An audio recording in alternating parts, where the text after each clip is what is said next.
आदाब। मैं आप सबका दोस्त खिज़र अहमद आप सबके सामने एक बार फिर से हाज़िर हूँ। आप सबके सामने आने की वजह है जुबली हिल्स बाई इलेक्शन। क्योंकि कई लोग मेरे जानने वाले मेरे दोस्त ये कह रहे थे कि जुबली हिल्स पर वीडियो बनाइए, उसमें इन्फॉर्मेशन दीजिए, और इसके अलावा कई लोगों के मेल और मैसेजेस भी मुझे आ चुके हैं। तो हमने इरादा किया कि जुबली हिल्स बाई इलेक्शन पर ही हम वीडियो बनाएंगे।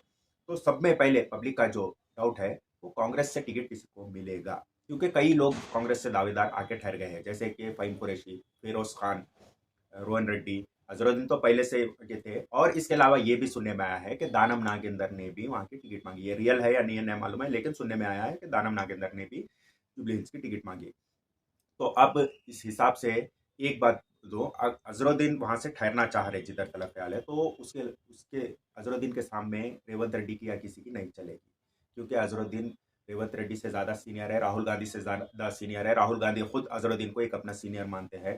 तो वो हिसाब से वहाँ पे किसी की नहीं चलेगी, अजहरुद्दीन को ही टिकट मिलेगा। और दूसरी चीज़ अगर देखा जाए तो वहाँ पर मुस्लिम पॉपुलेशन कम होते हुए भी अजहरुद्दीन ने 64,000 वोट वहाँ पर लाके दिखाए। तो उसका मतलब ये है कि वो एरिया के बहुत पॉपुलर भी है अजहरुद्दीन, और उनके जीतने के चांसेस मैक्सिमम है। और मैं दावे के साथ कह सकता हूँ कि अजहरुद्दीन के अलावा किसी और को नहीं मिलेगा टिकट।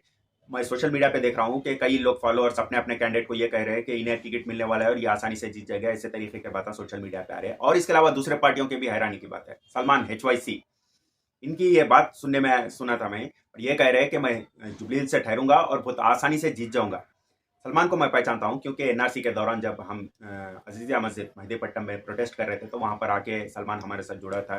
फिर इसके अलावा वो भी मुझे पहचानता है अच्छी तरीके से। इसके अलावा फ़ोन पे कभी बात होते रहती थी। इसके बाद में ऐसा ऐसा सुनने में आया, ऐसा ऐसा हुआ, तो काफ़ी तकलीफ हुई। अरे एक नौजवान बच्चा ऐसा क्यों, किस लिए करा ऐसी हरकत बोल के। तो वो तो छोड़िए, वो सही है या गलत है, वो उससे मेरे को कोई मतलब नहीं है।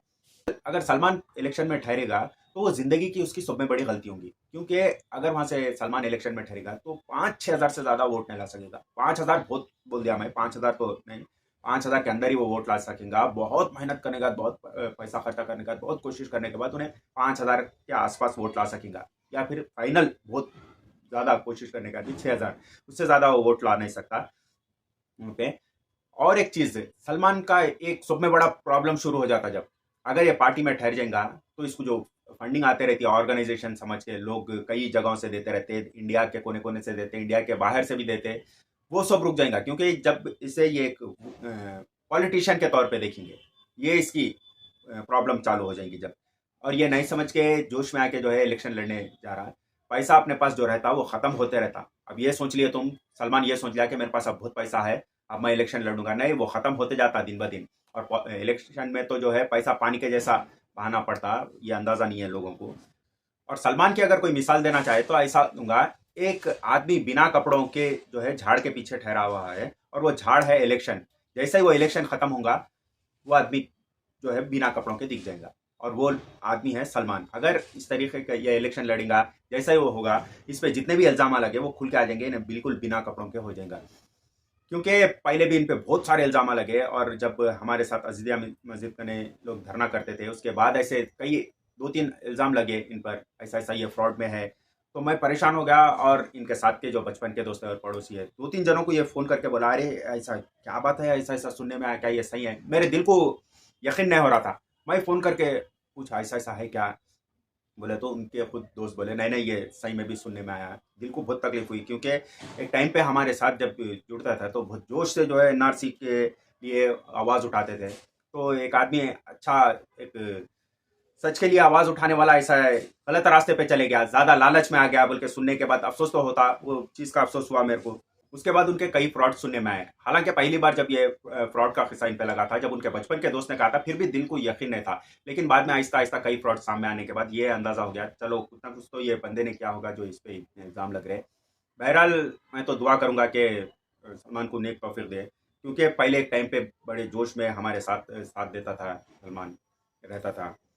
और एक बात बोल दूं, सलमान ये धोखे के पैसे से, फंडिंग के पैसे से कभी आदमी इज्जत नहीं कमा सकता। देखो, हाँ इज्जत कमा सकता, लेकिन इज्जत से ज्यादा, उससे ज्यादा डबल बदनामी और जिल्लत भी उसके साथ लग के आती। इंसान इज्जत सिर्फ अपने ईमानदारी के पैसे से किसी को मदद करके ही कमा सकता। कई लोग ऐसे हैं, देखो तुम, जो छोटी छोटी मदद कर रहे, तुम्हारे उतने बड़े नहीं कर रहे, छोटी छोटी मदद कर रहे, अपने जेब के पैसे से, ईमानदारी के पैसे से कर रहे, उन लोगों का नाम एक बड़े दर्जे पे लिया जाता। है ना। तो ये एक बात है। तो तुम्हारे को तो मैं ये बोलना चाह रहा हूँ, क्योंकि अपनी दोस्ती कोई ज़्यादा लंबी नहीं रही, एक 2-3 महीने वहाँ पे जो है प्रोटेस्ट के दौरान आप और मैं मिलते रहते थे, तो वो हिसाब से अपनी एक 2-3 महीने 3 महीने की दोस्ती रही। तो वो हिसाब से मैं तुम्हारे को समझाना चाह रहा हूँ, ये सब छोड़ के तुम जो है ईमानदारी के पैसों से इलेक्शन लड़ो। आज नहीं तो कल जुबली हिल्स का तुम पक्का जीतेंगे। और ये पैसों से तुम जो इलेक्शन लड़ रहे ना, तो मैं दावे के साथ बोल रहा हूँ तुम्हारी जमानत जब्त होने वाली है। लिख के रख लो तुम, तुम्हारी जमानत जब्त होने वाली है। ये मैं बोल रहा हूँ, क्योंकि ये जो बात है ना कि पैसों से इलेक्शन लड़ा जा सकता, पैसों से इज्जत मिलती, पैसों से जो है खुशियां मिलती, ये सब गलत बातें हैं। हाँ, ये भी सच है, गलत बोले तो पूरी तरीके से गलत नहीं है। जैसा कि पैसों से कुछ इज्जत कमाई जा सकती, पैसों से कुछ खुशियां ला सकते, इलेक्शन में थोड़ी बहुत पैसों से मदद हो सकती, लेकिन हर तरीके से पूरा वो नहीं होता सपोर्ट। उसके लिए जो है तुम्हारी अच्छा ही रहना पड़ता, और सब में बड़ा ऊपर वाले की मदद रहना पड़ता। कई ऐसे लोग हैं इलेक्शन में जो जेब के पैसे नहीं लगा के जो है इलेक्शन लड़के जीते। सो कई मिसाल है, अभी भी होते रहता है ऐसा। पुराना बोल के नहीं, पुराना तो ज्यादातर बगैर पैसे लगाए ही जीतते थे। अभी भी कई ऐसे लोग हैं जो बगैर पैसे लगाए इलेक्शन लड़ते, अभी भी उस तरीके के काम होते रहते। तो मैं बोलने की वजह है कि आप पहले जैसा तरीके से काम करते थे उस तरीके में आ जाओ।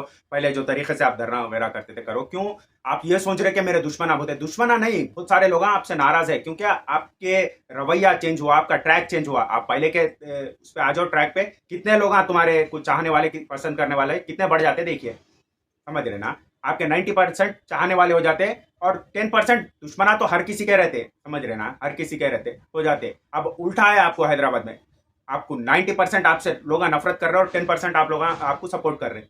तो वो हिसाब से आप सही रास्ते पे आ जाओ, लोगों को खुशी होंगी, अरे अच्छा काम कर रहा आदमी, अच्छा ईमानदारी से कर रहा बोले ऐसा। ठीक है, यही बोलना चाह रहा था। आदाब।